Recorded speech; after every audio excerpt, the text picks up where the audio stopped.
Esta mensagem está chegando até você através dos amigos e mantenedores da Igreja Gerados pela Graça no Brasil e Life by Grace Church nos Estados Unidos.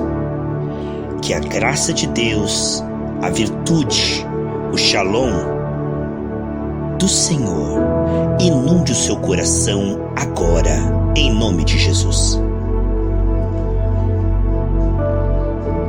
A paz do Senhor Jesus Cristo, queridos irmãos, glória a Deus pela tua vida, Shalom. Estamos aqui com a nossa Bíblia aberta em João capítulo 16. Vamos para a parte 2 desse tema sensacional, que é o direcionamento profético genuíno. Você puder acompanhar, abra sua Bíblia. Glória a Deus. Quando ele vier, fala do Espírito Santo aqui, João 16:8, convencerá o mundo do pecado, da justiça e do juízo. Do pecado, porque não crê em mim. Da justiça, porque vou para meu Pai, e não me verei mais. E do juízo, porque o príncipe deste mundo já está julgado. Amados irmãos, o início do processo da graça, na libertação do amor ao pecado, de uma alma que estava viciada no pecado, porque só tinha comunhão com a carne e o espírito estava morto. Quando o processo se inicia como bebê espiritual, a carne então começa finalmente uma guerra contra o pecado. Já tá bom, né? Porque antigamente tinha pazes com o pecado, se deleitava no pecado e vivia cogitando pecar. No entanto, agora, assim que ele nasce de Deus, a alma é advertida que o pecado leva à morte, que o pecado é realmente rejeitar Jesus, desprezar Jesus que veio para nos limpar e salvar. Portanto, o início do processo é um avanço, porque agora estamos em guerra com o pecado e o bebê espiritual, ele diz para si mesmo: eu não posso pecar, eu tenho que parar com isso, eu não quero ir para o inferno. Então, o início do processo tem muito medo? Tem muito autoconfiança? Tem. A pessoa se volta muito para si mesma, procurando, assim, de todo o coração, parar com isso. Então, há muita ignorância, é claro, mas há muita boa vontade. E assim o processo prossegue. Vemos que o novo convertido, ele diz: eu não posso pecar, eu tenho que parar com isso. Ele está realmente apontando as suas armas contra o pecado, porque ele tem a revelação no seu espírito que o pecado é seu inimigo. Agora não é mais um amigo, já não é mais um prazer, é um tormento. Aí vemos que a culpa traz tormento, sim. Quanto mais a pessoa esclarecer a sua fé, melhor. Onde está o Espírito está a liberdade. E a culpa será substituída pelo verdadeiro arrependimento, que é uma consciência que ele pode realmente vencer aquilo e que ele não precisa mais daquilo. Vamos continuar? Se a pessoa for dedicada no pouco, no muito Deus coloca, ela vai avançar para a juventude da fé. Isso não acontece como no físico. No físico nós vamos crescendo automaticamente, mas no mundo espiritual há muitos bebês espirituais que permanecem assim, lutando contra o pecado como bebês espirituais. Não posso, me perdoa, Senhor, me perdoa, não posso. E aí não crescem, mas se elas forem realmente dedicadas na consagração, tiverem ouvindo o Evangelho genuíno, serão trasladados para a juventude da fé, onde ela descobre que ela pode, sim, que ela tem recursos no Espírito e que ela em Cristo é muito mais forte do que essas tentações. Ela aprende a reinar em vida, como diz Romanos 5,17, que os que recebem a abundância da graça e o dom da justiça reinarão em vida. Aqui está a força do jovem espiritual, daquele que cresceu do medo para a fé, da busca desenfreada. Eu tenho que parar com eu posso parar, eu tenho condições de parar, eu percebo no meu espírito que isto está sob o meu domínio. Então aqui o que nós temos é uma luta agora de vantagem, onde a pessoa sabe em Efésios 2,6 que ela está bem acima de principados e potestades, que ela recebeu uma nova natureza, que assim como Cristo é ela nessa terra. Quando ela começa a compreender, como diz Colossenses capítulo 1, os enormes, extraordinários e inesgotáveis recursos da graça, ela luta agora não assustada, mas vigilante, porque ela não ignora os ataques, os ardis de Satanás, mas ela sabe que ela tem essa condição de renunciar. Claro que é sofrimento, porque a alma estava acostumada, e essa abstinência do pecado é sofrimento, que glorifica a Deus, que tem galardão, que traz bom testemunho, que vai fechando as brechas para o inimigo. Ele vai perdendo terreno. Aqui nós estamos vendo a carne realmente não sendo alimentada, porque a pessoa sabe que pode. Ela tem a revelação da sua condição espiritual. Ela chegou a um ponto onde ela compreende, como um jovem forte, musculoso, sabe que pode, com certeza, quebrar um galho seco. Então, tem essa revelação, tem então muito mais vantagem que um bebê espiritual que está ali tentando se salvar desesperadamente. Já é uma coisa boa, né? A pessoa não querer ir para o inferno, não ter as pazes, não fazer as pazes com o pecado, não estar como um crente mundano, misturado. Sim, é uma coisa bonita o temor do Senhor. É uma coisa bonita ver o bebê espiritual realmente despertado para realmente se voltar para Deus e renunciar às trevas. O jovem então está avançando. Ele passou por aquela porta, pelo sangue, e está agora entrando em níveis de delícias, experimentando a boa, perfeita e agradável vontade de Deus. Está avançando, progredindo e cada vez mais conhecendo o Senhor, até que chega à maturidade, a estatura de varão perfeito, onde Jesus teve prazer em morrer na cruz por nós. O novo querendo efetuar a maturidade, quando diz o Salmo 1, aquele que tem prazer na lei do Senhor e nela medita dia e de noite, o homem maduro, ele está realmente tão apaixonado por Deus, ele está tão apegado ao Senhor, ele conhece tanto a Deus, que sabe que isso é incomparavelmente melhor. Um homem encontrou um tesouro no campo, que valia mais que tudo que ele tinha. Foi e vendeu tudo que tinha, comprou aquele campo. Por isso que a Bíblia diz em Lucas, se alguém não renunciar tudo, não pode ser meu discípulo. Essa renúncia aos maduros é um privilégio. Quando o bebê espiritual diz, eu tenho que parar, o jovem diz, eu posso, o cheio do Espírito Santo, o maduro, diz, eu quero. É para o maduro espiritual, o livrar-se do pecado, como livrar-se de uma infecção, de um câncer, é realmente um grande privilégio, porque ele está numa corrida de intimidade contínua e crescente. Paulo dizia em Filipenses 3 que ele chamava de lixo tudo aquilo que impedia ele de caminhar desembaraçadamente, conhecer mais a Cristo, ficar parecido com Cristo. Então agora a alma que estava inclinada para a carne, nos maduros, está inclinado para o Espírito.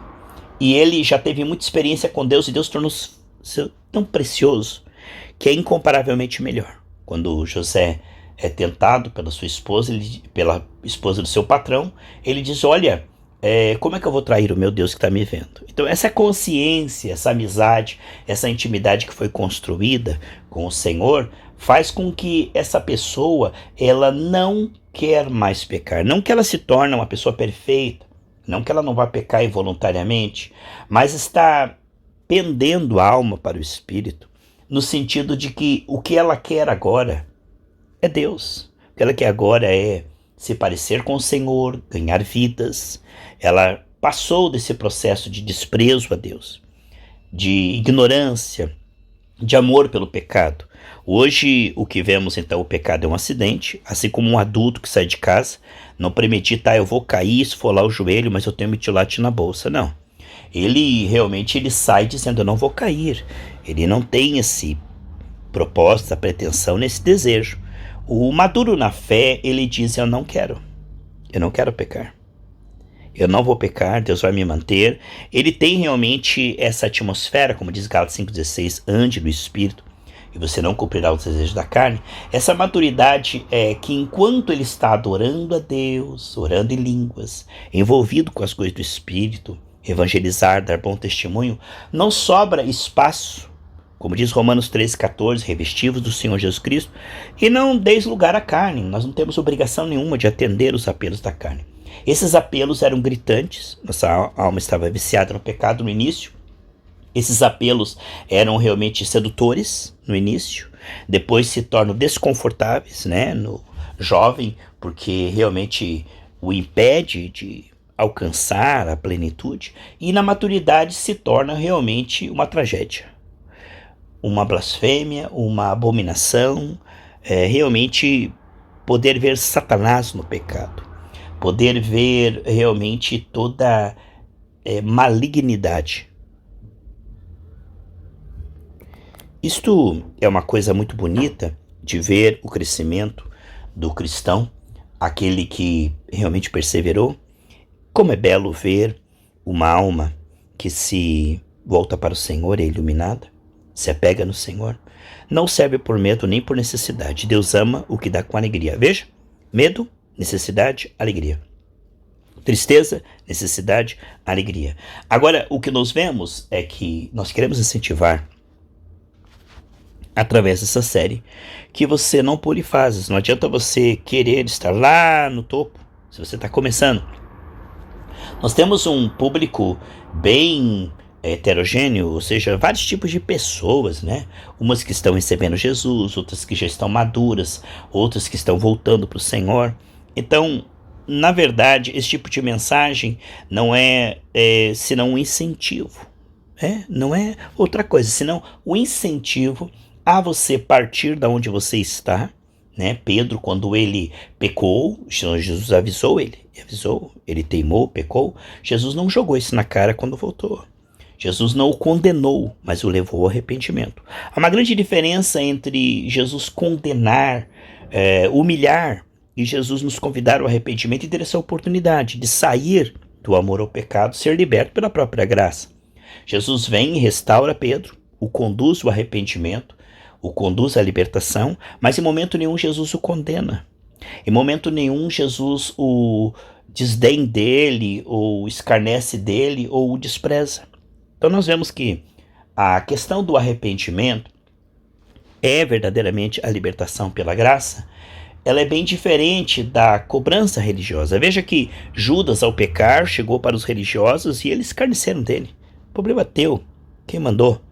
Então a religião não pôde consolar Judas, restaurar Judas, não pôde trazer alívio, refrigério, perdão, reconciliação, salvação, só desespero, culpa e suicídio. Agora, veja que a religião não pôde ajudar Judas, nem quis, nem se interessa pela alma. A questão ali era dinheiro, era poder, era posição. Então veja que a religião assustou a Judas, escarneceu de Judas, colocou culpa e condenação. Mas Pedro, que cometeu o mesmo pecado que Judas, chega para Jesus, não para os fariseus. E Jesus não diz para ele que ele está certo. Jesus não fica alisando o pecador. Jesus não fica dizendo que não tem importância. Jesus não fica dizendo, pode continuar assim, né? Igrejas que dizem, venha como está e continue assim para sempre. Porta larga, a hipergraça, como o pastor Clave diz. E nós vemos que Jesus proporciona não só para Pedro nessa situação, mas para Zaqueu, para aquela prostituta lá de João 4, a samaritana, como para aquele fariseu que veio de noite lá em João 2, para fazer perguntas lá, João 3, né?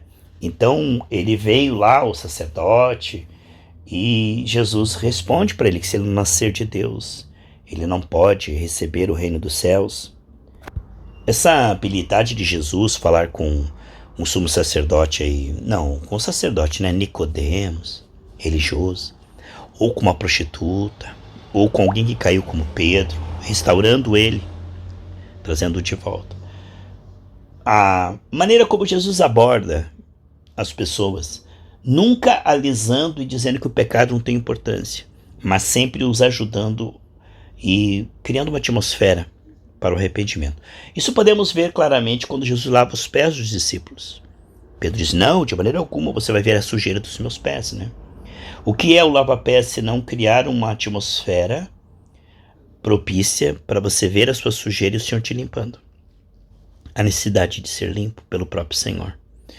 É uma atmosfera de humilhação, sim, para a carne, mas de limpeza na alma, pelo Espírito. Então, o lava-pés mostra claramente que a água não era gelada do desprezo, nem fervendo da condenação, mas uma água agradável que limpa, que mostra a necessidade. Expõe o pé sujo. A pessoa está vendo, estou com o pé sujo, e Jesus dizendo, eu posso limpar.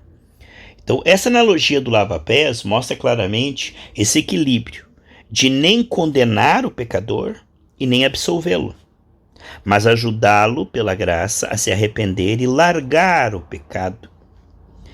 Esse equilíbrio, essa moderação, segundo Timóteo 1,7, é dos cheios do Espírito Santo. Você vai ver muitos profetas que eles sabem condenar, jogar na cara, escarnecer, ridicularizar o pecador. Zombar do pecador, zombar das trevas. A luz não foi feita para zombar das trevas, mas para iluminá-las. E tem os outros ali, Isabel, de plantão, que só sabem elogiar os pecadores para tirar dinheiro, para tirar vantagem. A igreja da porta larga, a igreja do comércio gospel, a igreja que não prega contra o pecado, a igreja que não expõe o pecado por medo de perder dizimistas. Então, dois extremos.